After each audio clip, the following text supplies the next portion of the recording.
No worries, dude. Yeah, thanks so much for coming in. Yeah. You look fit, healthy. Yes. Been trying, man. On Been Sunday trying. morning. Yeah, maybe. Sorry, yeah, just try to pull this a little bit down. A little bit down. Yeah, like that. A bit close to your face. Is that better? Yeah, perfect. All right, too easy. Cool. Yeah, so I saw on your social media that you've been doing these 6-month challenges. Yeah. Can you tell us a little bit about that? Yeah, for sure. So I've been doing them for about 2.5 years now. And the first one, the motivation was pretty interesting. It was actually because I was trying to quit a habit of mine. And it was actually like drinking. It was alcohol. I used to drink like a lot on the weekends, partying. And it was really affecting my mental health negatively as well. And so I told myself, I was like, well, can I like stop for a bit? Because everyone was sort of doing it. I was in university and it was like a setting where it was normalized. So I told myself, well, let me see if I can go 6 months without drinking. And I just did it. You know what I mean? So you went a full 6 months? Full 6 months. Wow. And it was difficult at the start because obviously in uni, everyone's like forcing you to drink and there's that whole pressure around drinking, especially like being in the club culture. Anyway, so I did that and, it went well. I felt good and I was sort of able to, I guess, break that addiction pattern. And so when it came to drinking, I actually drank to enjoy it rather than to like get effed up all the time. So I did that and then I was like, let's see what's next. And so I started using it as almost a platform to change attitudes or mindsets in myself that I wanted to improve upon. And the second one I did was actually no meat. It was vegetarian. And the reason I did that one was because there was a lot of hype around it. Like my sister doesn't eat meat, my mum doesn't eat meat. And so rather than like, I guess, criticizing it or, wondering what it's about, I was like, let me just try it for myself and actually see if it works. And were you a big meat eater before that? Yeah, just like didn't really think about it, to be honest. I just ate meat like it was normal. And I guess a lot of us kind of brought up into that idea as well. So yeah, did that for 6 months as well. And I felt so great, but I didn't continue it. Like I went back to eating meat, but at a healthy sort of understanding of it as well and like more appreciative of it as well. And I did a few other ones, mainly around like food restriction as well. And the most recent one that I did was 6 months of cold showers only. Yeah, so that's the one that I saw. Yeah, dude. Props to you for doing that. I'm not sure if I could pull that off. Yeah, it was a tough one because I was slowly learning about it. Like I was really interested in learning about like cold therapy. And have you heard of Wim Hof? Like Wim Hof? Yeah, he's like no. He's known as like the Iceman, and he lives, I'm not sure, but somewhere in Europe. But he does like these extreme cold challenges. Oh, in like icy water. Yeah, sort of icy things. water. Yeah. And he's developed this sort of like hyperventilating breathing technique, and essentially it's to like get stress out and feel better and like energized and all this kind of stuff. So I did a few cold showers in like the summertime just to like see, and obviously it feels really good in summer when you're after a workout.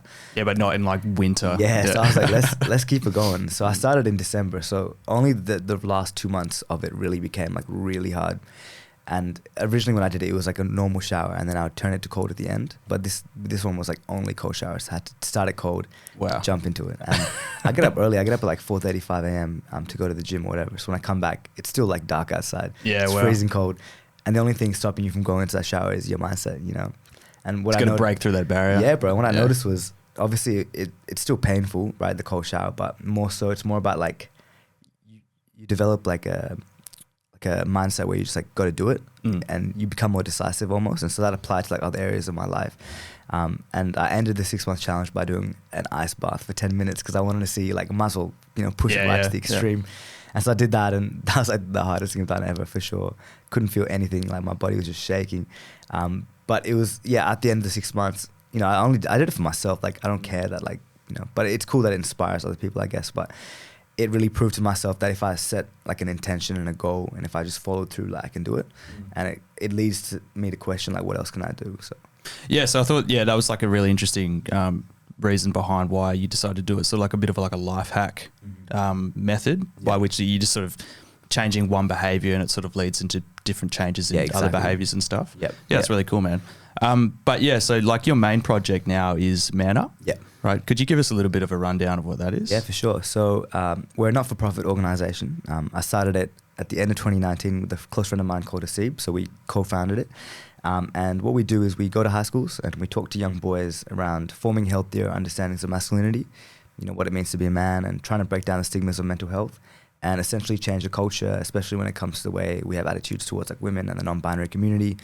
And even like the attitudes we have like with each other, like creating more of a supportive environment and making it normal to like not be okay, because I'm not sure about you, but even for me, like especially going to all boys school, like there was definitely that sort of underlying pressure of like a way to be. A little bit, yeah. It was a bizarre, non-spoken sort of vibe. It was non-spoken for sure. And so, that's sort of what it is in a nutshell. And we run 3 distinct workshops, and the way that we sort of, I guess, differentiate ourselves is we run them like very peer-to-peer. So when we go to the high schools, I'll have like 10 or like 15 volunteers with me, and we will split up a whole cohort, like 5 or 6 boys, and we just share our stories and get them to like open up a little bit.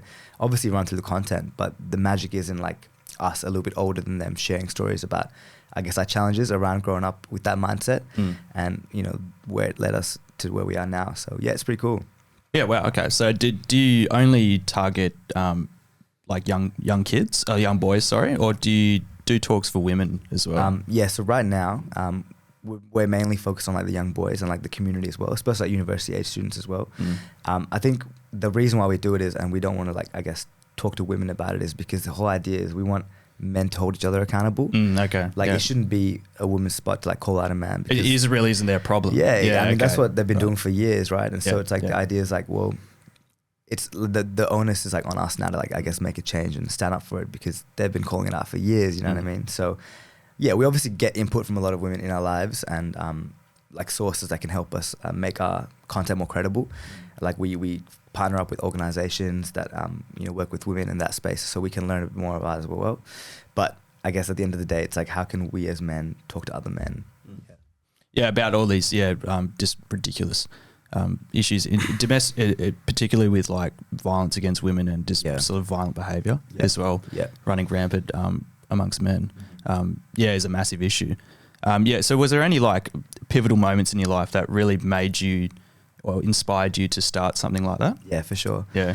I think I always say that I sort of started Man Up for myself, because into it, like, all throughout, I guess, life in high school and even into early university, I was very much living on like an autopilot of who I was. Like, to be honest, I didn't even know who I really was. I was like a mold of like society and like expectations and what it put on me. And so 2017 was like a pivotal year for me. It was a year where on the outside I seemed to have everything sorted. Like I was doing really well at university, like on track for like a set career pathway, had a relationship at the time. Like things just seemed to be like, good from the outside. But I think a part of me like was subconsciously like crying out, like, you're not fulfilled. Like, what are you even doing? Like, you don't even know who you are yet.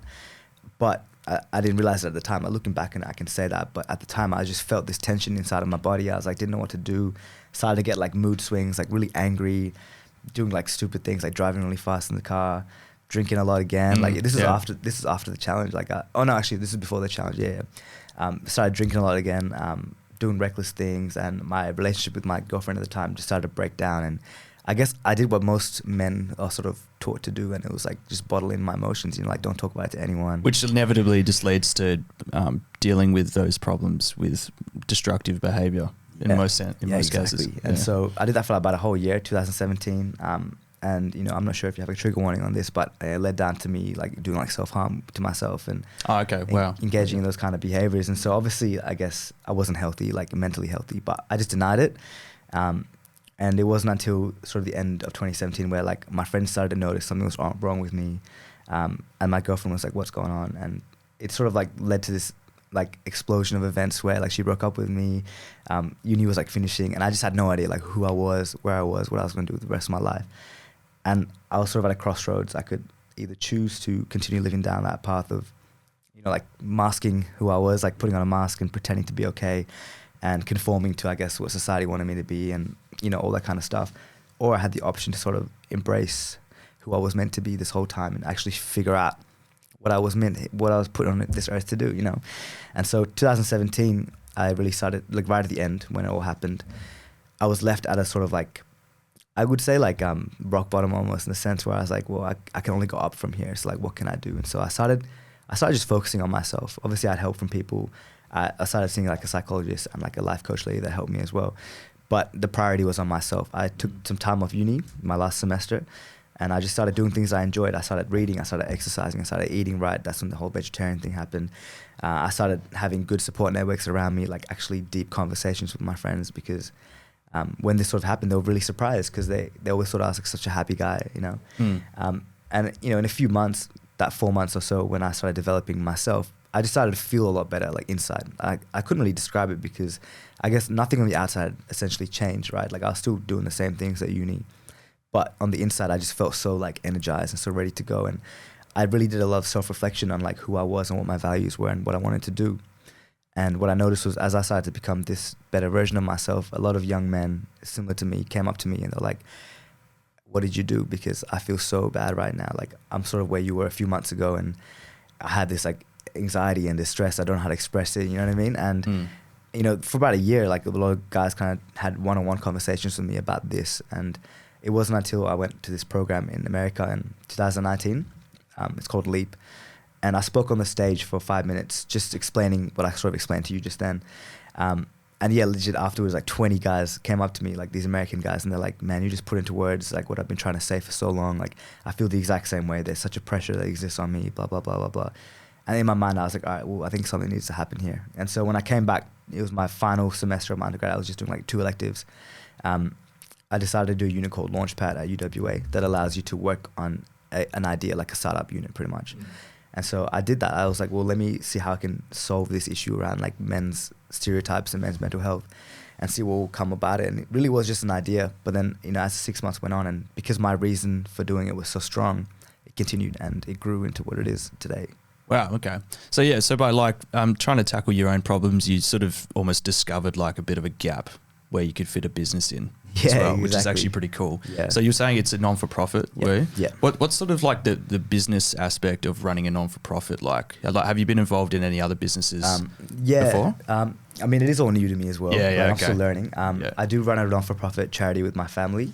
It's called the Om Shanti Foundation. So yeah, because you're originally from Sri Lanka, am I correct? Yeah. Wow, okay. Yeah, cool. Yeah. So that charity I sort of experienced with my dad and my sister, and that's really like, we don't really operate here. We operate in Sri Lanka where we help some disadvantaged families. But I think when it comes to understanding the way that a not-for-profit works is, I guess it's really like, what is the cause of the business? Like what is the reason for existing, right? Because, I mean, it's because like Man Up could easily run as like a for business. Like you could see it running as a for business kind of type thing, right? Yeah. And initially that actually was my idea, but Hasib was like, nah, let's run it as not-for-profit because like our message is strong and we believe that if it is strong like this and it's such a societal issue, then we'll be able to get like support from like the government or whatever it is, and we can have more influence on like a larger scale, like whether that's influencing like the Australian curriculum to educate guys on these issues that we're talking about. So yeah, it was definitely like an option for us to go like the business side of things. But I think right now, as it's not really like my full-time sort of commitment, like I've still got other ways of earning money. We're like, well, might as well just like, you know, have no barriers or no restrictions on it. Let's just give it all, you know what I mean, and see where it takes it. So.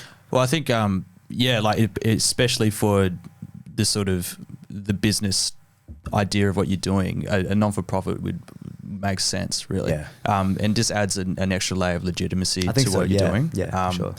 But yeah, like, so how many people have you got on board? So the team is 10 right now. So we have a committee. We have like 4 exec members, and the 4 of us have essentially been on it since the start, and the other 6 have joined on this year. And the idea is we refresh it like every year, but those who want to stay and are passionate will stay. Like we're not running like a university club where you have to like change every year or anything like that. And so we've got the 10 of us, and we sort of run the actual operations of it. And then we have like a volunteer base. And so, like I said, when we go to schools, we try to get as many volunteers that come and share their stories with the kids as well. So our volunteer base is like a pool of like 80 students, and you can do it. Anyone can do it. That's like a young male, you know, from like that's graduated from high school.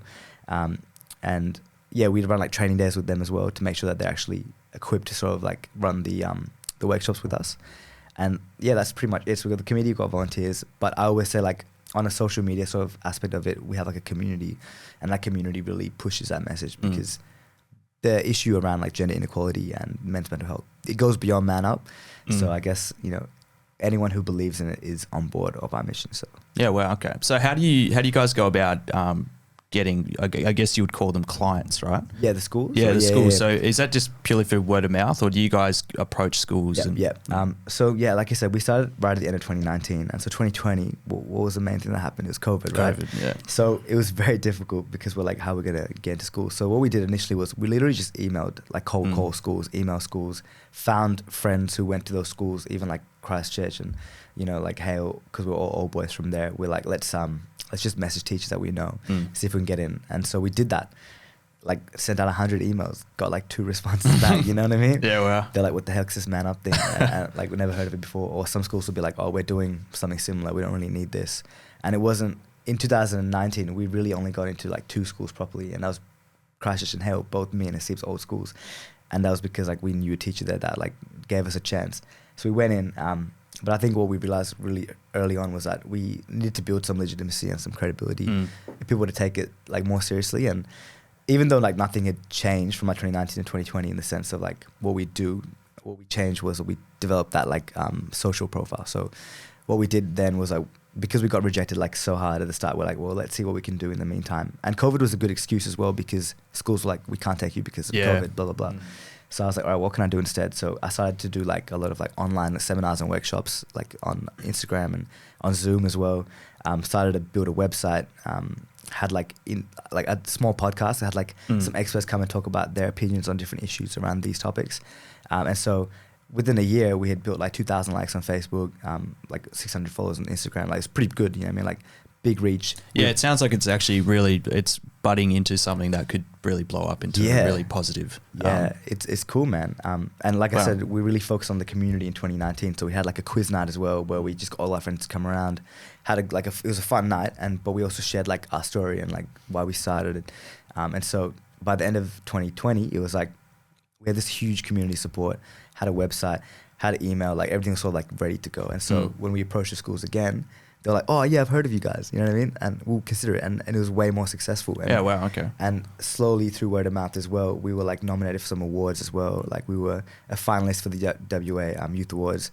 We won the 7 News at Young Achiever Awards, which is sick. Wow, that's incredible. And since that moment, it's been the other way around. Schools have been contacting us, which was a first time ever. Like, whoa. Instead of you having to chase work. Instead of having to chase them. Wow. And we did have some work with a consulting company that helped us develop like a better proposal to send to schools, because we had no business knowledge. So when we sent out our initial document, it's like an A4 piece of paper, which is like writing.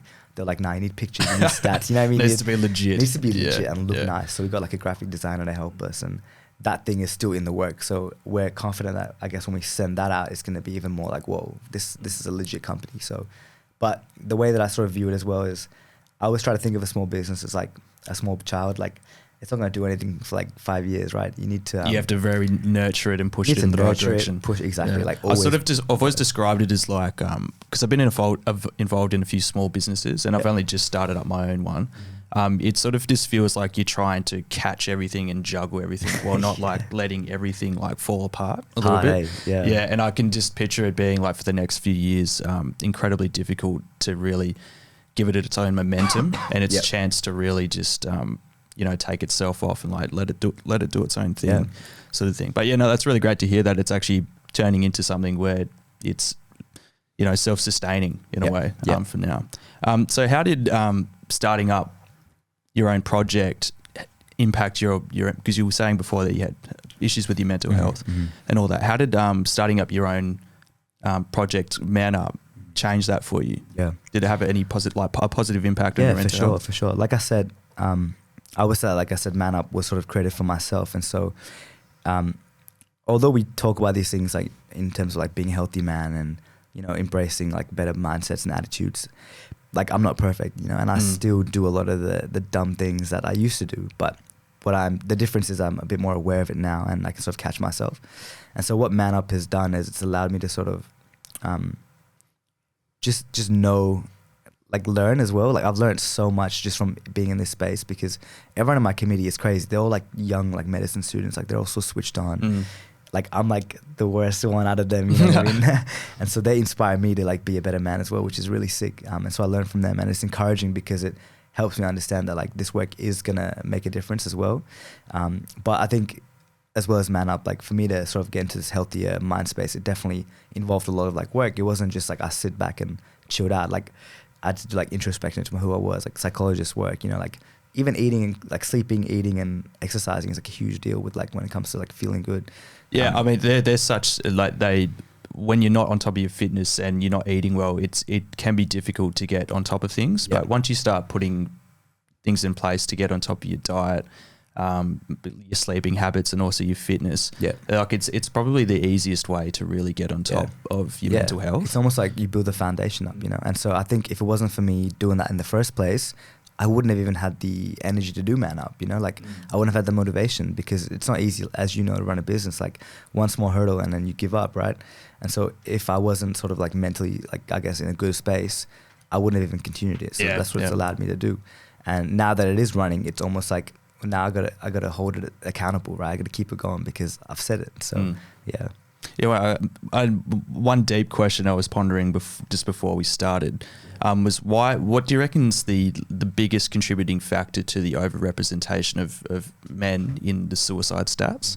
I think it's like 2 out of every 3 suicides is male. Yeah, I think, 2 out of 3, or it's like 7 out of 9 daily suicides, which is crazy, right?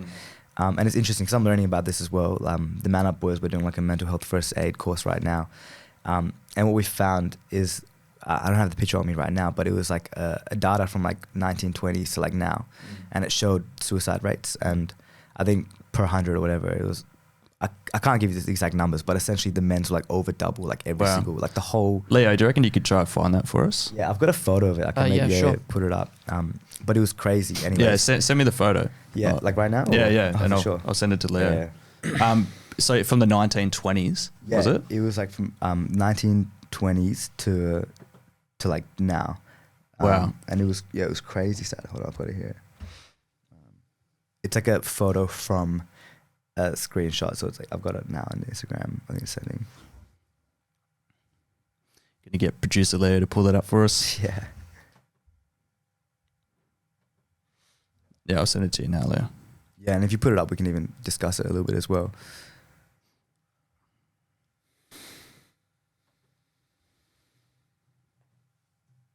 Yeah, just send it to you now, Leo.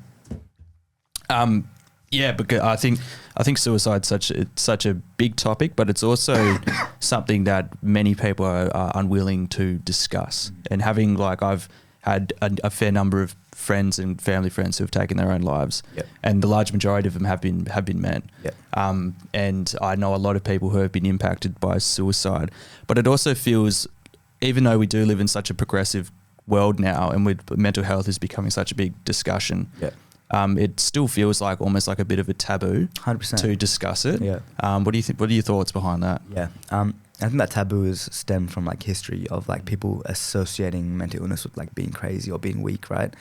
And so I think when it comes to men especially, like, you know, I've definitely been at the point where I haven't, you know, attempted or anything like that, but, you know, I've had those thoughts. And I've had a close friend of mine admit to me that he was a few seconds away from taking his own life. Wow, that's heavy. And it was heavy because I was like, oh shit, like it just goes to show like he seems so normal on the outside, but then, you know, wasn't on the inside.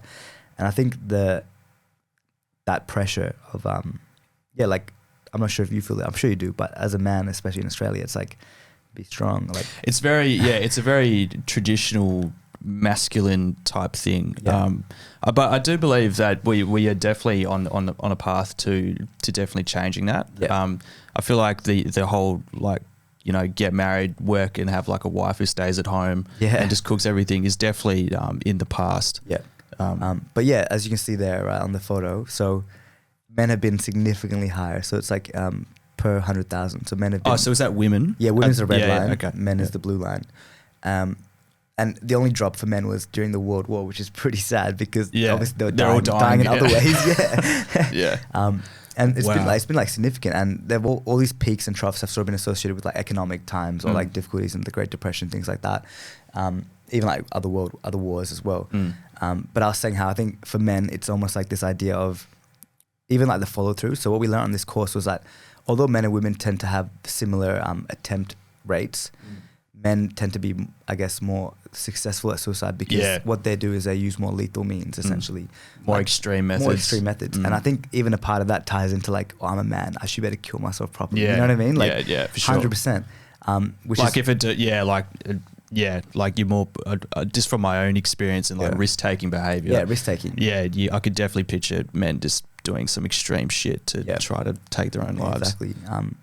And it is sad, but it is being talked about more. And what I learned on this course as well, and that we're learning nowadays, is like, don't be afraid to actually ask someone who you potentially think may be in that space if they're actually thinking of suicide, because it won't actually do any harm in asking them that. You can never put the idea in someone's head to kill themselves if they already like got the idea. So, you know, if you're thinking someone's like feeling really bad or they're just not showing up, just ask. Just literally just ask, like, have you been thinking of killing yourself or have you been having thoughts of suicide? And if they say no, then okay, like relief a little bit. But if they say yes, then it's better than you not knowing, right? Yeah, for sure. And if they say yes, you can find the appropriate means of getting them some help. I mean, yeah, I always do think about, like, just think about how much you hold in and you don't show to the world. Yep. Like I would say that it'd be the large majority of your own thoughts and the way in which you feel.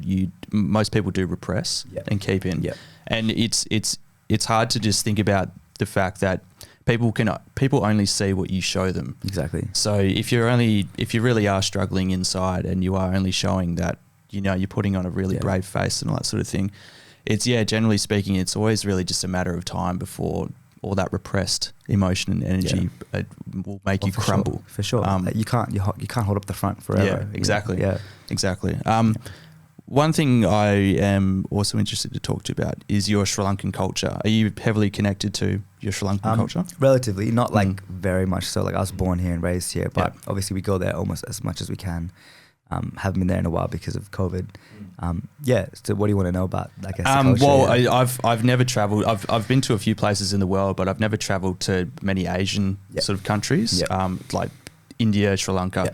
And I just would love to know what it's like. Yeah, no, it's cool. Sri Lanka is a beautiful country. Like it really is. It's got sort of everything. Like it's got mountains, it's got beaches, it's got cities, it's got like, you know, rural areas and all that. But unfortunately, the country has sort of been plagued. It was plagued by this like war that lasted for 25 years. It was a war that started. Was it civil? Yeah, civil war. I think it started in 1988, around that time, and ended in 2009. I definitely didn't get the math right, but it ended in 2009. I do know that. And the war was, when you look at it from back, like when you look at it now, you're like, it was so irrelevant because there's two distinct sort of cultures in Sri Lanka, and so. But at the end of the day, they're both Sri Lankans, right? They're both Sri Lankan people, just with different cultures. And this war that was sort of created to like separate them was what made this conflict happen. And it lasted for so long, 25 years. And it wasn't like a world war where it was like heavy like combat. It was more just like attacks, like bombings, like things like that just didn't stop. Like a war of attrition. Yeah, exactly. And so it was interesting because my parents, they're both from the city. They're both from like the Colombo.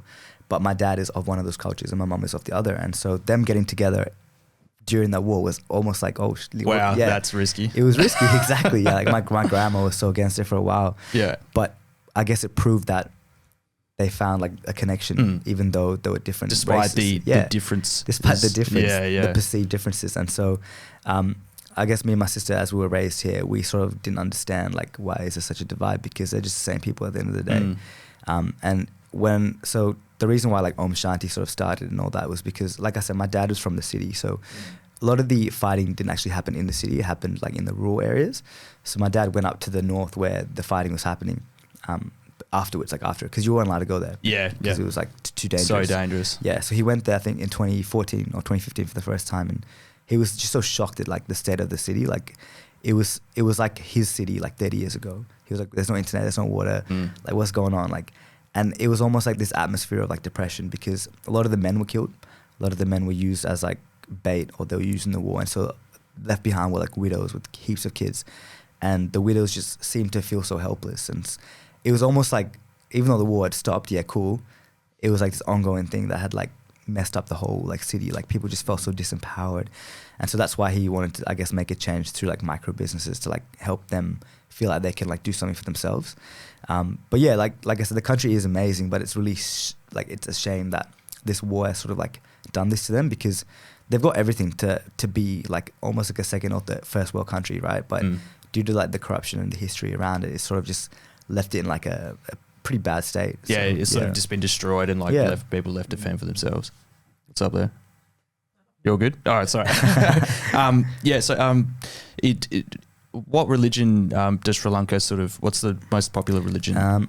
I actually don't know the most popular, but I do know the three common. It would be like Christianity, Buddhism, and Hindu. Wow. Okay. Yeah. So it's a very diverse, eclectic range. Yeah, Do you subscribe to any of those beliefs? Not really. No, I've got. Have you had a secular sort of upbringing? Yeah. So my mum is Buddhist and my dad is Hindu. So obviously separate. Yeah. But what they've sort of taught me, and which I believe, I wish everyone sort of understood as well, is like at the end of the day, they're pretty much all the same thing. Like they're all preaching for you to like be a good person, like follow your values and believe in, I guess, like a sense of self greater than yourself, you know what I mean? And so my sort of spiritual beliefs stem from those understandings, and so I've kind of come up with my own way of understanding the world and God in that sense. I don't necessarily subscribe to a specific religion, but I've sort of handpicked like what I like about each of them and applied it to my own understanding. Wow. Okay. Yeah. So you are a believer in a divine being. Yeah. You are? Yeah. Okay. That's interesting. Yeah. But I wouldn't. It's not like a figure or anything like that. It's more just like energy and like energy and consciousness. idea. Yeah, Something. yeah. I growing up, in terms of spirituality and religion, I'm always such a split opinion about it, because deep down, I really do want there to be something like that, because I just think that would be fucking cool. But yeah, I've always just get this feeling that because I'm such a hardcore, like I love science. I'm well into that. I just. Man, and it's also like a very Australian thing. Like not many Australians are religious at all. No, for sure. Yeah. And the majority of them who are just like weird Christians who do weird shit. Yeah, like our Prime Minister is like a fanatical Christian. Yeah. So what are your views on sort of like the comparison between like Hinduism and Christianity, like Western sort of religion? Wow. I actually don't know much about Hinduism, to be honest, but maybe I'll talk about Buddhism or for sure. So like, I think Buddhism, my mum's always sort of told me that it's more like a way of life rather than like a religion. And so their sort of premise is a little bit dark, but it's like life is suffering. And the way that they say it is that if everything is suffering, then you can find sort of peace within it. And so with Buddhism and like this whole idea of like the Buddha and all that kind of stuff is enlightenment, essentially, right? Enlightenment is a state of place where you've transcended beyond your identity of Gareth, of Zac. You're connecting to that energy that exists everywhere right now. And so I think in the modern society, it's pretty difficult to sort of hit that space because we're so materialistic, you know what I mean? Like, and individualistic, particularly. Yeah, we're so individualistic, right? It's always like, what can I do? What can I achieve? What can, you know what I mean? What can be the best for my family? But it's never like, it's interesting because like I read this quote, I'm not sure if it was a Buddhist one or not, but it definitely links to Buddhism, but it was saying how like enlightenment is when the wave realizes it's the ocean. And I was like, shit, like that's like... That is fucking deep. Yeah. Because it's almost like us, like we're like waves in the ocean and we think like it's just everything is about us. But but then, together but then when we die, ocean. Exactly. If I do something, it's going to affect the consciousness of like, I guess, humanity, you know what I mean? And so when you look at things like that, like whether it's true or not, when you look at things like that, you sort of have this, you have like gratitude almost. You're like, whoa. You start to appreciate things a little bit more and you start to like see things from like a lighter light, like, well shit, like then my problems aren't as big as I thought they were, you know? And then you notice like things like the war in Sri Lanka, like you see these kids living without water, living without electricity, living without parents, and you're like, I'm so lucky right now. Yeah, so yeah, that's an interesting point. Like you hear a lot about people, activists for veganism, gay rights, and all these things, which are absolutely brilliant. Like I believe anybody should be able to do whatever they want. But it's I sort of feel like it sometimes gets to the point where people sort of are unable to just put their heads up and smell the roses and just really smell like how good we truly do have it. Yeah. I think on the last podcast with Rami we were talking about the poverty line. Yeah. How like in Western countries are the only countries where you can be below the poverty line, but also be morbidly obese. Wow. Like the true poverty looks like people who haven't eaten for like weeks and don't have clean water and like their ribs are just hanging out. That's not what true poverty is. And I always do find myself, I have to remind myself that, wow, we really do have it. So great. And particularly now with COVID as well. There are so many other countries right now that could, are really not going to be able to recover from it economically and also from a health point of view. And I think you should never, I guess, downplay your own emotions and like your own struggles. Like it's fine if you feel upset, right? Like even if you have like the smallest thing the perceived smallest thing happen and you get really upset about it, like that's okay, like that's you. But what you can do is, by understanding, I guess, the greater context of the world, you can, I guess, feel appreciative of the things that you do have. You know what I mean? Like, you never downplay your issues, because then that's repression in itself. Like, feel the emotion, but then understand that you don't have to stay in that emotion, because... Or like, figure out ways to deal with it, and not just to get bogged down in your own feelings. Yeah, exactly. Yeah, for sure. Yeah, okay, so would you subscribe to any hardcore political beliefs, would you say? I actually have no understanding of political beliefs. No? Yeah, I'm sorry about that. No, it's all right. Yeah, because it sounds like you're very a progressively minded sort of person. Yeah. Have you got many friends who are in the LGBTQI community? Yeah, I've got a few actually. Yeah. And for them, it's interesting because it's like an issue that I never really thought about until I left school either. You know what I mean? But I love the way that they sort of explain things to me. Even like, to be honest, like, even learning a lot about the realities like the women and the non-binary community like sort of go through just on the day-to-day has like shocked me. Like, for example, small things like just they can't even like be themselves. Like I'll talk about like women for a second as well, but just like you know, like going in an Uber, right? For me, for you, that's like easy. Just Pretty chill. Yeah, don't worry about anything. Can even sleep if we want to. For like a girl, man, it's like they gotta worry about their safety. They gotta worry what the driver's gonna do and things like that. And so, I think when it comes to like the LGBT community, I have a gay friend, and he's struggled a lot with his mental health as well. And I think it's definitely like because of that in itself, because like the society and the culture that we sort of go through, like even the words that we use, like, oh, don't be so gay, you know what I mean? Like just we were just talking about this before, actually. Yeah, just exactly. using it as, look, because I mean, like I am guilty of it sometimes. I'll just be around with a bunch of mates and I'll be like, oh, that's gay as fuck. It's who you hang out with. It really does depend who you hang out with. And you sometimes fail to think about how that might impact somebody who is actually homosexual. And what I noticed as well is friends who have sort of like been closeted, like they are gay, but they sort of haven't like admitted it to the world and publicly. They're definitely in like a state of like, you can see their mental health like so like low, and they just don't feel like themselves. And then once that friend sort of like came out, it was like a whole new world. Like, although he was so much happier, like he sort of like changed his like career path, you know what I mean? Like doing like all these cool things. Wow, like, that's insane. Yeah, and I was like, well, that's crazy, because he accepted who he was. But it's sad how there's a pressure like from society that like, if you're that, then you know you're different from us or whatever it is. And so it is an unfortunate thing, I guess, that I don't have to experience, you know what I mean? But it exists. Yeah, for sure. I just think it's such a shame on 2 points. That issue is politicized. I don't really. Do you know who Christopher Hitchens is? He's a very famous atheist. Did a lot of writing against like the Catholic Church and all that sort of thing. But he was really good friends with Stephen Fry, the actor, who was a homosexual. Right. And he just put it simply that, like, why would anybody want to stand in the way of somebody loving somebody else? Literally. Yeah, because that's really all it is, and that's always been my view on it. Yeah. I just don't understand why we have to get so politicized about it. For sure. But yeah, to what we were talking about before with women having to really be careful, I just think it's such a shame that, like, I would argue that it's a small portion of men who really do act in terrible ways. We, like a lot of really great people who I know, and just the general cohort of men, get painted with the same brush, and it really is such a shame. Which is why I think it's important what you're doing. To really teach guys that we really need to start lifting each other up. In ways and making each other like accountable. Exactly. For some people's fucking poor behaviours. Yeah, for sure. Yeah, for sure. It does suck, like how some girls feel about, you know, getting into Ubers and stuff, because I was talking to a friend from TAFE who's 22-year-old girl, and I told her how I was coming home on the train from clubbing. It was at like nearly 2 a.m. and I had my earphones in. I was just listening to music and dozing off while on the train home. And she had a massive go at me. She's like, how can you have your earphones in? How can you not be aware of your surroundings on the train so late at night?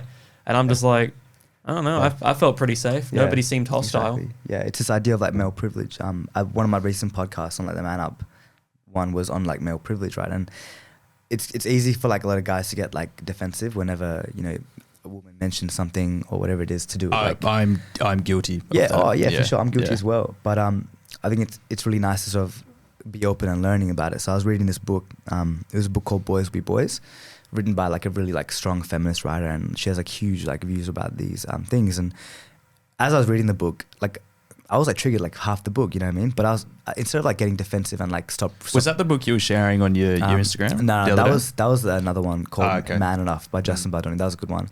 This one I read a few years back, and rather than like, obviously I got triggered, right? But rather than like getting defensive and shutting the book, I was like, let me just keep reading and like really understand this issue. And as I kept reading it, there was literally just one sentence that sort of changed everything when it came for me understanding this, and it was, no matter who you are, like what kind of guy you think you are, at some point in your life, you have made a woman feel uncomfortable. And I was like, whoa, because, you know, for so long, like, and I still am, like, I'm a good guy, right? Like, I believe I'm a good guy, sure. I do good things, but maybe it was like, I could have looked at someone for a lot prolonged period and it would have made them feel uncomfortable, or maybe my hand touched someone, you know what I mean? Like at a club or whatever it is. And so it made me realize that perhaps the smallest things could have the biggest impacts on someone else, and we just don't realize it or accept it. And just by having that sort of mindset, it's made me really like become aware of my actions. And yeah, it's helped me with this whole like man up stuff. And even like the small things, like in the sentences we say, like, don't be a pussy, blah, blah, blah, things like that.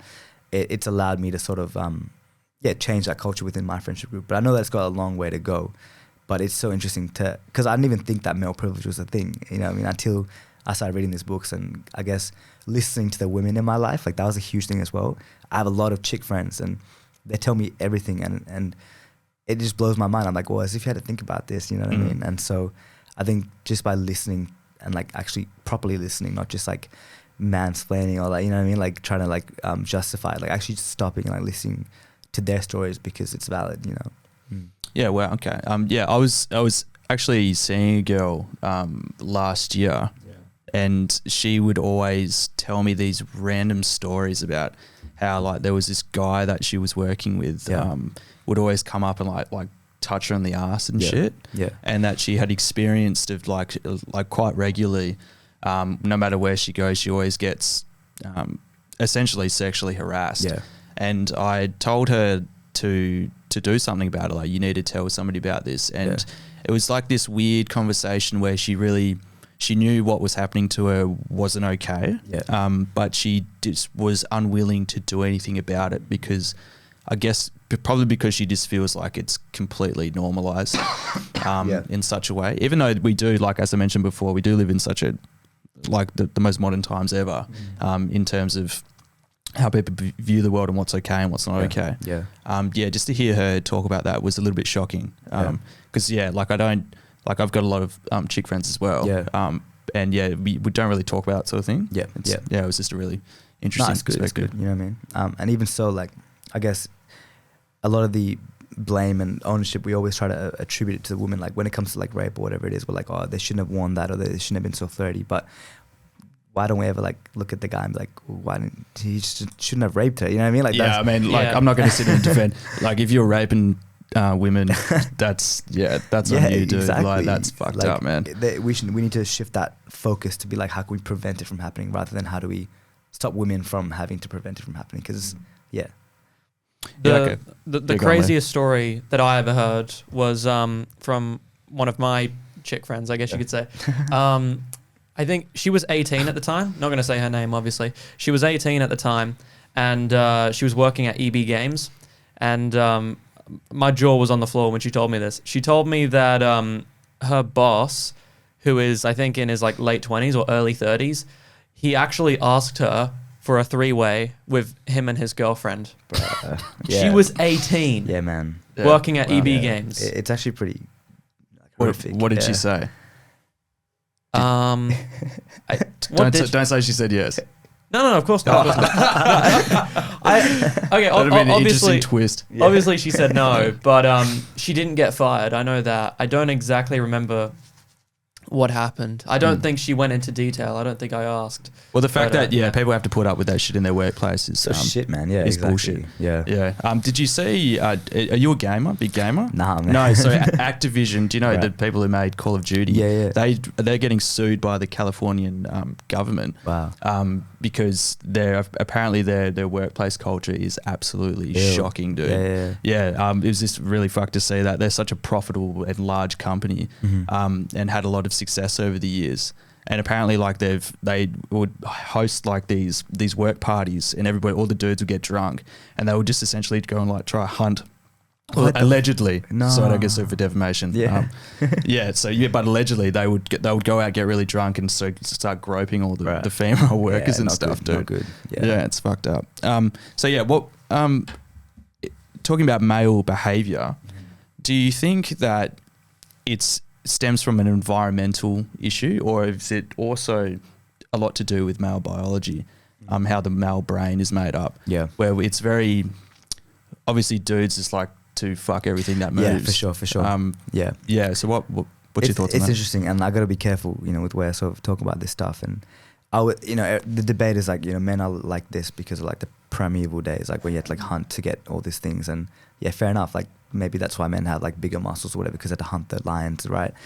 But then the way that I sort of frame it now is, are we still in those days, or you know what I mean? Yeah, for sure. Because I get it, like we need to like spread our seed and do all this kind of stuff, but I don't think biology should excuse the behaviors when it comes to like assault, especially when we have the power now to actually do something about it. And it's almost like, well, each generation or so of humanity like faces its own challenges and has new opportunities to change, because that's what evolution is, right? Where it's about becoming better. And so even when it comes to like men, I think a huge play is definitely like culturally as well. Like even when I look at like my dad, for example, like he doesn't really understand like mental health to the extent that I do. Neither does mine. Exactly. Yeah. And the small things, and like your friend's boss, a little bit older than us, like had those attitudes, and it's so prevalent amongst like older men. And so our generation is interesting because we're sort of at this place where we have these instincts still, right? Like we feel like we want to do these things or whatever it is, but then there's also this whole other side of education and information that's telling us like it's not good to do these things, like we need to become better. So it's like, well, we then have the opportunity then to unlearn masculinity as such, you know what I mean? Like how can we choose to be better people, in the sense that when we are older, our children, it doesn't have to be a question that they have to like think about actively. Like it's normal for them to just be good humans, you know what I mean? Like I mean, okay. So I think it's difficult because yes, a part of it's come from like biology and like this instinct for us to like be really impulsive and do these things, but I think we can't be using that as an excuse anymore, because times are changing, and we're hearing so much more about like women's rights and things like that. And so it's like, how can we actively make a conscious choice to like be better? And that's our challenge for our generation. So then the next one will be something else, so for sure. It's interesting you bring up, like I just use the word dinosaur for like old dudes, like what you were just talking about with managers. And we all know dudes like that are just like super old school people. You just like you aren't going to say something to, because their brain's so solidified in the way that they think. For sure. That it's really like a grandparent. Like my grandparents can sometimes be a little bit racist. And then it'll be like at a lunch, and you'll be like, anyway, okay, probably should have said that. But like I always think about that in terms of when we see all these politicians in our country particularly. I've yet to see somebody who has any sort of level of power who I've actually been inspired by, particularly with our Prime Minister at the moment. Like policy aside, like how good the economy is doing is one thing, but I want to be able to look at somebody who's leading the country and be, as I said before, inspired by. Like I think I've voted like in the federal election like 3 times now. And never have I just been like, oh wow, like imagine being like a 12-year-old kid wanting to do like great things for the world and stuff, and then looking up and seeing like Scott Morrison's weirdly shaped oval head and just some of the comments he makes, man. It's just really such a shame. It is a shame. And I often see like, even like for example at UWA, like we've got like the guild and all that kind of stuff, right? And that's essentially the prerequisite for like politics in the government. But like you see the people that kind of go for it, and it's like, are they really doing it for a better cause, or is that just power hungry people that like will kind of lose? It would definitely attract some bizarre power complex type. But then characters. Then I start to notice, these are probably the same people that go into politics, and it's a shame because I guess the intellectual people and the people that we do look up to go into different pursuits. So for sure. Like it does give me like hope though, because like they're old as fuck, like all these politicians, so they'll die soon. whatever. And as you're saying, like the generations will roll through, like Yeah. we'll have our problems like we have now and they will get solved, Yeah. hopefully. And then, younger generations will have different problems that, Exactly. you know, maybe we will be like, Yeah. that's dumb. Yeah, But 100%. all these kids are going to be like I can in the guarantee. streets I can guarantee protesting that there's for going to it. be something that we think is like disgusting now. Yeah, for And sure. then in 50 years, our kids can be like, granddad, like, why are you so, like, whatever it is. Like, Yeah, for sure. So what did you study at university? so I did an undergrad in management and marketing. Okay. And right now I'm just doing like a grad cert. It's almost like a qualification type thing in business psychology. So that's sort of where my professional skills lie. So like organizational psych yeah, sort of thing? yeah. Okay. And Wow. I also like did a cert for in like personal training as well. So yeah. Wow, okay. Yeah. So organizational psychology, what made you want to do that? So it's funny because at year 12, I was surrounded by people that were getting ATARs above 99. And so for them, it was like doctor, engineer, lawyer, right? That's like freak of nature. Yep. levels. And for me, I was smart, but I wasn't as smart as them. And so I didn't have like this assured sort of pathway. Didn't really know what I wanted to do. And so I just did what everyone else sort of does and just did commerce at UWA. You know what I mean? Yeah, I'm doing commerce right now. yeah, exactly. And so I remember reading the handbook like in year 12, being like, what the hell am I going to study next year? Because I had to study, right? If I don't study, then I'm dumb or whatever it is. So I'm looking through and like accounting knife that, finance knife that. So I came across management and I was like, this seems like the most broad like degree, like seems pretty like it covers everything, like not necessarily specific things. So I'm like, well, let me go into that. So I did that and I did my second, so it was like a major and then minor in, it was actually in environmental science initially. Wow. So my first semester I did that and that, but then environmental science was just so bad. I was like, nah. Like really boring. Really boring. It was exactly like year 12 geography. I was like, oh, I think it'd be like a bit better than this, but it wasn't. Yeah. So I was like, drop it. And when I was doing the management thing, I was also doing a unit in marketing. So I'm like, I actually really like this marketing unit. Let me pick that up instead. So I dropped that, picked up marketing. And I guess what I learned throughout the whole degree was a nice like holistic sort of approach to business as well, because like I said, it's not like a specific thing. Like it's not like accounting where like you're doing a specific sort of like professional thing. Management was like an overall outlook on it. And marketing is so like broad now as well. Like it applies to everything. Marketing is like how you present yourself. And so I was really interested. And at the same time I work at Macca's as well as a shift manager. That's my dad's business. And so I'm part-time there. So he owns a franchise. Yeah. Macca's, really? He owns 6 of them in the Wow. north. Yeah. 6 of them? Yeah. Fuck. So Well, I don't know how I feel about that. Jeez, that's crazy. Okay, so yes, that's his sort of line of business. You know what I mean? And so I was like, well, let me just I'll get a part-time job there while studying and learning about this stuff. And it was cool because as a manager, I was learning what I was learning in university, but getting to apply it like practically. And there's like this. It's just the smallest things, like the way you interact with your the crew. Like it makes such a big difference in their productivity and the way that they. Being a manager with some sort of level of power over them. Yeah, exactly. Yeah. And so, although at university I was learning about it on paper, applying it in real life was like where the magic was actually happening. And so, I guess I did grow to love it. You know what I mean? Like like the motivation was like I just didn't know what I was doing. That's why I did that. But as I did it, I really started to enjoy it, and it almost felt like second nature to me. And so, going into this grad cert in business psychology, it's actually a psychology degree. But it's essentially the same stuff that I learned in management. It's all very sort of easy to me. Yeah. But a lot of the psych students are like, oh, whoa, like, you know what I mean? Like, it's so like new to them. And I was like, well, okay. So I guess it's sort of entrenched into me now. And even when it comes to like working at Mac, is like, I don't want to like toot my horn or whatever, but like I'm one of the strongest managers there because I know how like the mindsets of the crew work and I know what they're into and how to sort of appease to them so that they can give me the best sort of performance when they're working. Yeah. So, yeah. Like the first serious job I ever had was at Hungry Jack's, and the manager there was an absolute prick. Yeah. Yeah, dude. I didn't like him at all. Exactly. And you would just be dreading going into work, and like as soon as you get there, you would be like eating everything behind his back, like cooking up nuggets, and you're like, fuck you. Yeah. Which HS did you work at? At Carrington. Right. Yeah. Yeah. So I would go to school, I would come home, and then I would ride my bike all the way from up. Here to Carrington? Yeah, to Carrington, and stay there from like 5 to like 1 in the morning. Yep. A few times a week, and it taught me a lot about what I didn't want to be doing. Oh yeah, for sure. But I think being a manager, do you feel like you'll be doing that at that business for a while, or are you using it as a bit of a leg up to something? More so like a leg up. So originally, like I said before, my sort of set career pathway was to take over the business. Yeah. And that's what my dad sort of wanted me forever. I didn't really know that until like recently. He was like, you know, gonna be part of the family business. Yeah, like when you take over, like I can't wait for you to do this. And I was like, and I felt like this huge like anxiety of like, this is not what I want to do. Like it's an amazing opportunity, right? Because it is like the business model is almost like impenetrable, right? Yeah.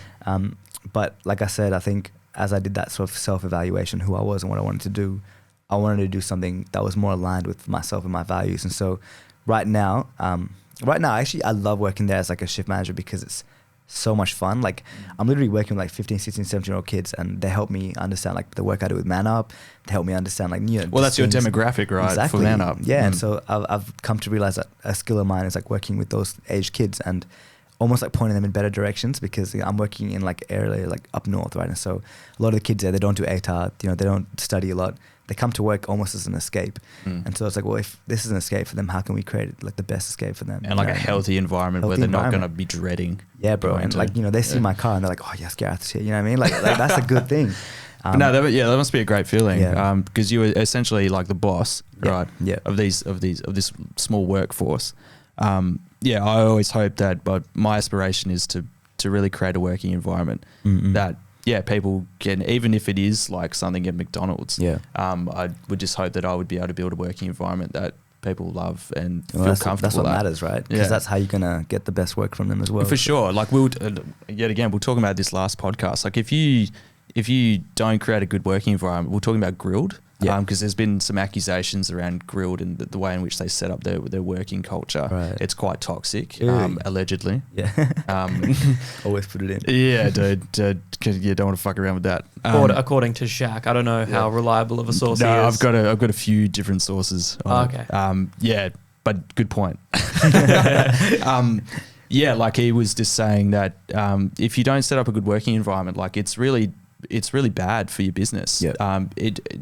Your bottom line, like people aren't going to be working as hard. It's not going to create a very good environment for the customers as well, because there's just going to be like this unspoken repressed rage. Oh, for sure. Yeah. Like it's going to come out one way or another, right? Just like for sure. And as a customer, like you're paying for a service, whether it be like a really expensive restaurant or a fast food joint. You don't want to be talking to some like 17-year-old dude who's like pissed as fuck. You just want to be like treated with a little bit of respect. But like if you've ever worked in a place like that, you sort of understand that it can be it's very high stress, cutthroat, man. Because like you're working long hours, it's not the most enjoyable job. You can't sit down. Like simple things. Exactly. So I studied a little bit of have done a little bit of management stuff for my degree because it wasn't part of the commerce like major. So, but I knew that I wanted to like tap into the management stuff. For sure. I really enjoyed it. It was really good. And I feel like, to be honest, I feel like you don't need to do a degree in management to understand management. No, you don't. Like it's that's what I was feeling like when I was studying it. It's reading about it and like doing all the theory just feels like it's not going to teach you much. No. It's it's one of those things that you have to do to really understand how it works. And particularly like I couldn't imagine like being you, because how many people did you say that you were in your team for Man Up? Right now it's 10. So you're obviously a director. You're responsible for these people. Do you feel like that wanes heavily on you? A little bit, like, because like I said, this is like a business that we're like born in. Like it's becoming a thing as we are developing. So like the first year we started, 2020, that year, we did have a committee as well, except because me and Hasib really didn't know the actual business of what we were doing ourselves, the committee sort of were like really unengaged and nothing really happened. But then as this year came along, we sort of had like more roles set out and we knew what we wanted to do and the outcomes. We were able to like communicate them more effectively. And just because of that, huge difference. And so, like I've definitely felt pressure of like, even still, I'm like, well, who am I to like be in charge? Like I'm just a little bit older than them, but like I have no degree in like management. Like they're all doctor kids, or like about to be doctors. So does that make you feel a little bit like you aren't like like you don't have the right prerequisites for the role? It's like the imposter syndrome. You know what I mean? And I remember when I was sort of learning about like starting a business and stuff, the lady that was helping me was like, we all feel it, you know what I mean? Like it's normal, but the only difference between like someone that continues is they just are willing to continue. Like they fight through it. And once I realized that imposter syndrome was like a normal feeling and everyone's sort of faking it until they're making it. Yeah. Then it made me feel a lot more confident to like just keep doing it. You know what I mean? Yeah. Yeah. I know a lot of people who had either started their own businesses, they're artists, they're musicians. And that's like a very, very common strategy for a lot of people. Is like most people don't really know what the fuck's going on. Exactly. And they're really just floating around and really trying to make sure. They just make it look like they know what they're doing. Yeah, right? yeah. Well, but as long as you can instill trust in people, they will follow your every word. It's sort of been my experience as well. And especially with the man up stuff. And like you said, if you can give them that trust, for me, it's like, well, how can I be what I'm preaching to them? You know what I mean? How can I be a good man as such? Like, how can I be authentic with them, and how can I be vulnerable? And you know, like I've been vulnerable with them. Like every time we have meetings, we do like these things called sweet and sours, where it's like what's something good that happened in the week, or something bad that didn't happen in the week. And you know, like all of them are kind of talking about like some surface level things, and they come to me and I was like, well, pretty bad, you know, mentally, like I have to go to the psychologist, you know what I mean? Like I fully like open up to them, and they're like, oh, Gareth's going through stuff as well, like it's okay for me to go through something. And so I think when I do that, they're able to sort of like relate to me a bit better as well, and realize that I'm human, just like them. So do you still see a psychologist, even though, because I'm just gathering that your mental health has greatly improved because you've put measures in place to deal with it. Do you feel like people often associate seeing a psychologist with having a mental illness and not just maintaining mental health? Definitely. And to be honest, at the start, that was me. Like, so that year of 2017, 2018, the start of it, I started seeing a professional psychologist to get some help, and I started to feel like heaps better. You know what I mean? Just getting shit off your chest. Yeah, getting shit off my chest. It's pretty powerful. And those like behaviors stopped, like the self-harm stopped, all that kind of stuff stopped. But then like a few months, as I was into it, like I stopped in like April or whatever. I just stopped. Like I was like, I'm better now. I'm good. I don't need psych. I'm chilling. But then slowly, as the year went on, like I slowly stopped doing some of those habits that I was doing and stopped talking to people. And eventually I was sort of back at it. And so 2019, right at the start of it, same thing happened again. And I was like, fuck, like this is something I got to keep sort of looking after. I can't just like fix it and it's better. It's like when you break your knee, right? Or like you break some bone in your body. Sure, you can get it better and recover it, but will that knee ever be the same as it was originally? Probably not. Like I need to keep managing it, right? Yeah. And so that was sort of the mistake that I made in 2018 when I was like, I'm good, one time fix is okay. So 2019, I started seeing one more consistently, but it wasn't like every week or whatever. It was like every 2 months, like just spread it out, like just have someone objective to sort of keep me accountable and keep me in check. And so I still practice that to this day. Like I'll see a psych like once every 2 or 3 months just to like, share what's on my mind.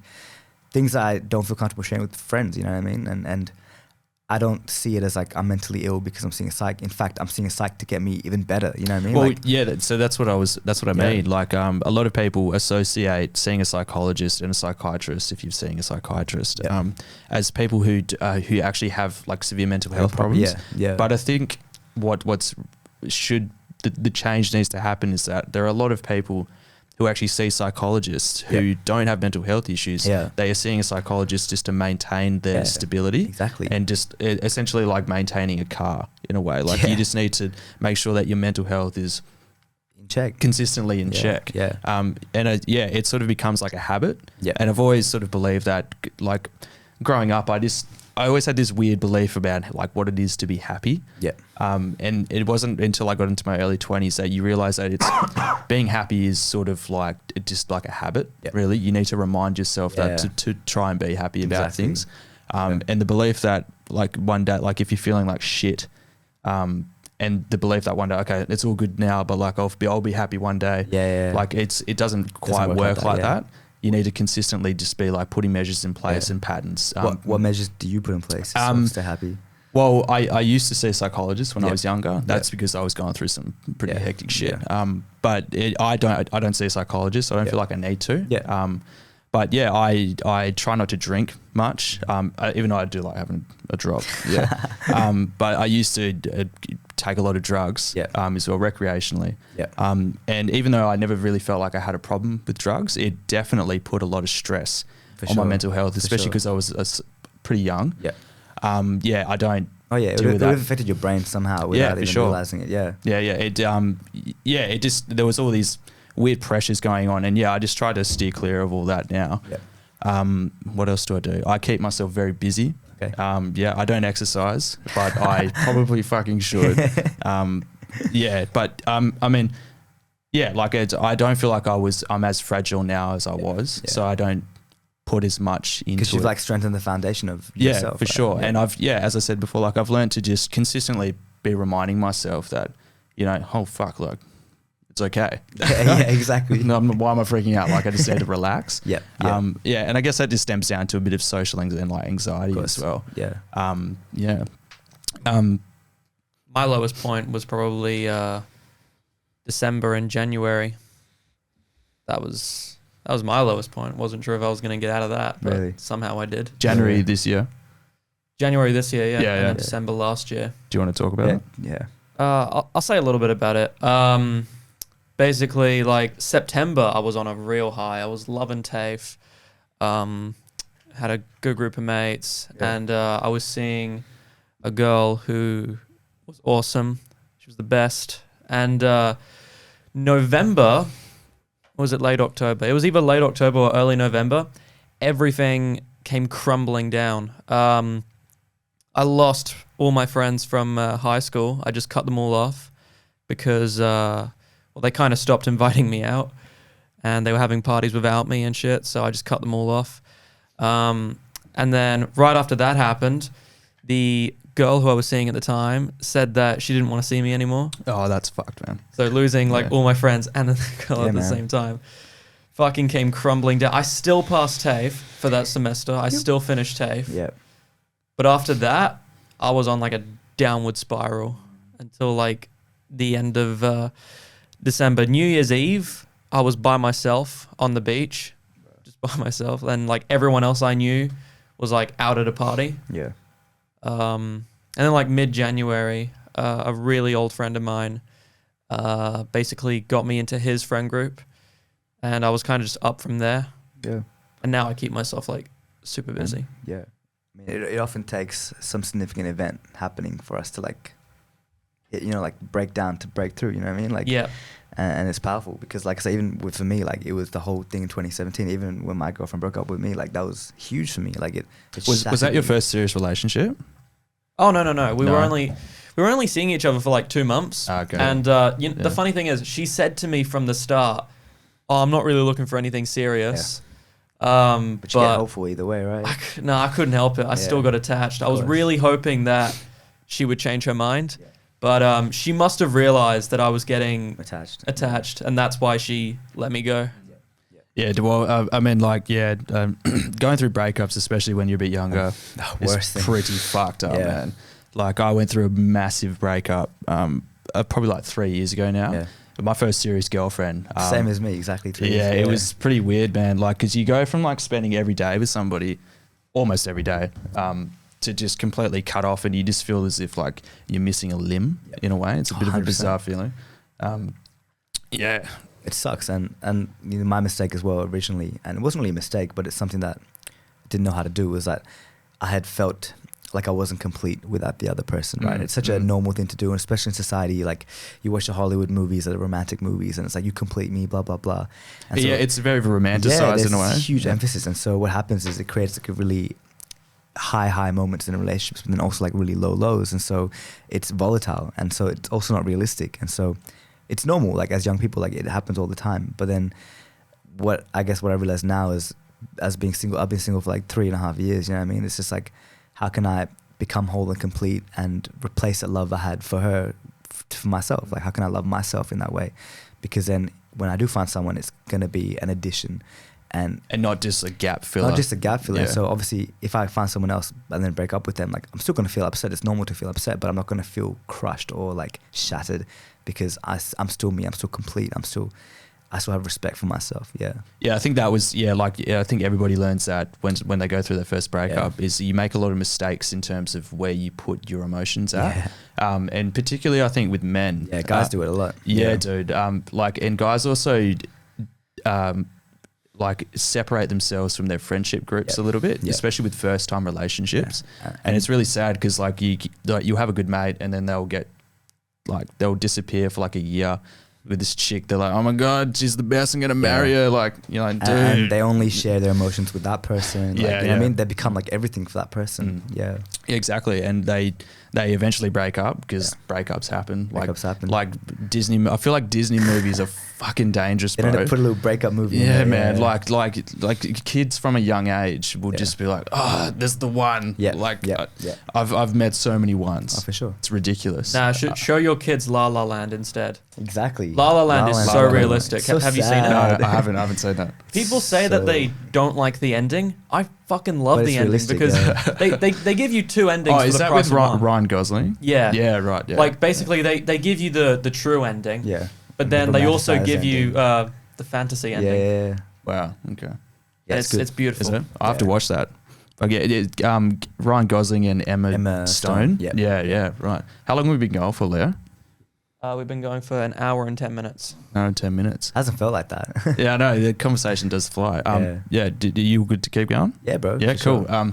What's your views on cancel culture? It's huge, isn't it? Yeah. Like you do one thing, bro. It's so interesting. So I might get cancelled for this, but I'm gonna just say it anyways. I love like the music of Chris Brown. Like he's one of my favorite artists ever, and The wife beater. I've literally grown up listening to his music like Yeah. since I was like 4 or 5 years old. He's like the artist of my generation, and I love his music. I'll never deny that I love his music. And so last year, you know how you got that Spotify Wrapped Up thing? So I put it on my thing, on my story on Instagram, and like my top 3 artists were like it was like Drake, Jhené Aiko, and Chris Brown.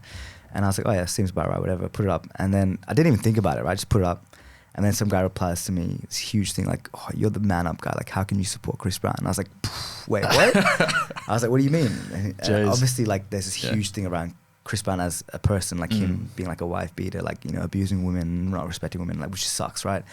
And I can fully, and anyways, I was like, oh man, I just love his music. And he's like, no, you're supporting him. I was like, like, no, I'm not supporting like his whatever. And he's like, but you listen to his music, you're supporting him in doing these actions. And so I guess there was a moment for me where I was like, oh shit, like I never thought about it like that, right? But then a part of me was like, I'm never going to stop listening to his music, you know what I mean? For sure. It's like, you think people are going to stop listening to MJ? Like, yeah, exactly. No, and so dude. and he got really like angry at me. He's like, I don't agree with you, like I can't believe this. And he like unfollowed man up, all this stuff. And I was like, whoa, okay. That's pretty extreme. Yeah, it's pretty extreme. Like Yeah. big thing. It did make me consider like maybe I better ought to watch out what I post publicly on Instagram, whatever it is. Yeah, I just think like also because you are like you're running a business, particularly with the sort of issues that you deal with. Yeah, that you'd have to be extremely like hyper conscious. Yeah, and with what so you put out. I definitely have become more conscious of what I put out now. But at the end of the day, like I think it's sad, a reality that like people don't understand that everyone's human too. Like we look up to a lot of people, right? But those people probably have gone through their own shit, and it does put a pressure. Like I've definitely felt a pressure to like be a certain way because of this man up stuff now, and it's almost like this pressure to like be the perfect man all the time. And so, you know, if I'm like walking on eggshells. If I say something, then someone's gonna cancel me, then it's like game over for man up. You know what I mean? Same with like my co-founder. Like, you know, he's done some stuff in the past, you know, and people are not following man up because of it. But I think the difference lies in the fact that we're aware of it and we're trying to make a conscious effort to change, right? Everyone, no one is perfect. Like literally no one is perfect. And if you try to be, you're just lying. And if you try to be, you're not living your authentic self. You're going to offend someone somewhere or another, right? Yeah. So I think cancel culture is interesting. So it's like, you just got to watch your intake of things. And if something's triggering you, like just don't follow it. Like, you know what I mean? Simple as that. Like, yeah. Yeah, I mean, what about you? Where it gets like really extreme, I think, because it's obviously like extremely politicized, where people feel like they need to set the rules up for others to discuss certain issues, and especially with like comedians, that's a big one. Like the whole Louis C.K. thing was interesting, like because that's obviously pretty fucked up what he did. Like he was like caught like whipping his dick out and like masturbating in front of girls. Like that's what? That's fucked Louis up. C.K. the comedian. Yeah, bro.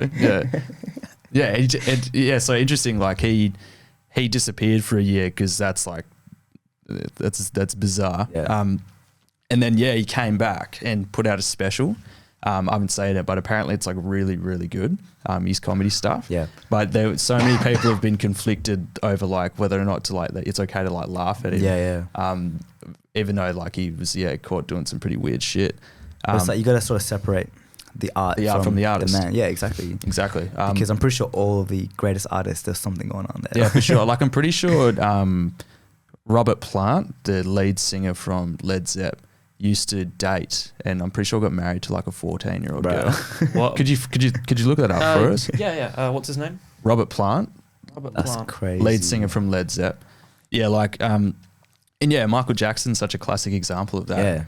Yeah. Like one of the greatest artists of all time. Yeah. Yet he made kids spread their buttholes in front of him and do some weird shit. Yeah. Was it that bad? I heard that he was like taking baths with kids, but I don't know. I guess that as well. That's pretty bad as well. Man. That's all bad. Was it that bad? Yeah, it's all bad, dude. That's all bad. Yeah. But no, yeah, 100%. I'm a big believer in that you do have to separate the art from the artist, and it is a shame. And also, like another example would be Dylan Frost from Sticky Fingers. Yeah. Yeah, he's whether they're true or not is another thing, but he's had some pretty serious allegations made against him of like violence against women and racism towards Aboriginal people. All right, so here he is. If we scroll down, the scaling's a little weird. Yeah, he looks very old. So if we scroll down, why is it not scrolling down? Click the. So he's had one spouse from. I know you probably have to do some digging to You find reckon? it. Yeah. What if I just type in? 100% true though. What if I just type in 14-year-old girl at the Yeah, end? 14. Oh, it's so awkward. 14-year-old Girlfriend were. Google might think, oh, you want to see him as a Jimmy, 14-year-old girl? 14. Jimmy Page. Sorry, yeah, it was Jimmy the lead Page. guitarist. Yeah. All right, yeah, I take that back. It wasn't Wow. Robert Plant. Okay. But yeah, Jimmy Page Yeah. dating a 14-year-old, and it like one of the biggest, like most successful rock and roll bands of all time. I think cancel culture also it doesn't allow people to sort of redeem themselves, right? Because people have made mistakes in the past, and if they, people do dumb things. Like it's just who we are. Like I've done some things in the past, and if people didn't forgive me, like where would I be? I'll be even sadder than I am today. But I was lucky that people were able to like give me a chance. So when you like people do it for like celebrities, right? It's really sad because it's like They aren't allowed any retribution. like in a way. let them. She does not look 14. You think that was his excuse? He Well, knew, it he could have knew, been, but- dude. He knew. Fucking hell, what? Yeah, that's Come on, pretty she looks crazy. like 20. No offense to her if she's watching this. But yeah, like man, there's the list goes on for just wild shit like that, and you just I always have to remind myself like that's pretty fucked up. But I love the music, I love the art. Exactly. Like maybe if they continue to do like fucked up shit, then maybe then like But your point on retribution and like coming back and actually redeeming yourself is so true. Yeah. Like you have a lot of and particularly on social media and stuff, typically right-wing sort of commentators and things. But it's also like give them some, look at them through eyes of compassion and maybe realize that they need help or something. You know what I mean? Like, well, potentially, exactly. Because Pro Jared was able to come back. Who's this? Oh, who's that? Sorry. Pro Jared is, I'll make this really quick. Pro Jared is a YouTuber. Do you know who JonTron is? Nah. No. Okay. Well, Pro Jared is a gaming YouTuber. He did like game reviews and all sorts of shit. And last year, I think it was, people found out that he had a Tumblr page which only existed so he could exchange nudes with fans. Wow. So yeah, he was basically exchanging nudes with fans, and a lot of them were underage. Oh, okay. Even that's though, fucked up. he put the 18 plus on the Tumblr page, he's still got underage fans coming on lying about their age, because of course you would. Yeah. And then it was found out that he cheated on his wife. This was all happening while he was married to his wife, by the way. And apparently she knew, but I don't know the full details. So he got caught cheating on his wife with another YouTuber. So him and his wife went through a divorce, and then like all of the shit about him exchanging nudes with underage fans came out, and like he even got his own nudes leaked. Like Pro Jared's dick is out there. It's huge. Well, I mean, it's the whole thing about nudes, right? Like, if you don't want your dick being on the internet, like, probably don't send your dick. Send it to fans, But he was able to have a redemption because he made like everyone was on his ass. He lost like so many subscribers, hundreds of thousands. And then like he took a break, months on end. Then he came back and made a long apology video. Yep. And basically explained himself how, they were all lying about their age. I always made it clear it was for consenting adults only. Yeah. Even though the whole thing about having a Tumblr page just for exchanging nudes is dodge as fuck. I never used Tumblr, Yeah, no, I didn't know. But is that even people still a forgave thing him. anymore? Is Tumblr still a thing anymore? I don't know. Yeah. But yeah, my point is people forgave him for that. Yeah. Yeah. Wow, Jesus Christ. All right, well, I think we might wrap it up. Yeah, man. We've touched on some cool topics. Yeah, that's good. give us a pitch. Just man up. Man Om Shanti. Yeah. Anything else? Nah, man. I think that's about it. Like, Yeah. I'm gonna start doing some work because I recently did like my cert for in like personal training, but I want to sort of do this like program where it's like personal training with mindset mentoring, because I think it goes hand in hand, because to sort of change who you are, it requires a whole shift in who you are as your identity, not just one aspect. So trying to do that. So just stay tuned, I guess, for that. Yeah, cool. But in the meantime, I mean, if anyone's watching, like, please support Man Up, Man Up. No, I think, you guys are very commendable what you guys are doing. And please continue doing it. It's really cool. But it's a small thing. It's a small shift. And I always say, like, if we can just influence one person to change their mindset, then that's what matters, because that is so worth it. They'll then influence their friends, and that's how the ripple is created. So yeah, cool. All right, well, thank you, Gareth, for coming on. It was great to see you. Thank you for having me, guys. Take care.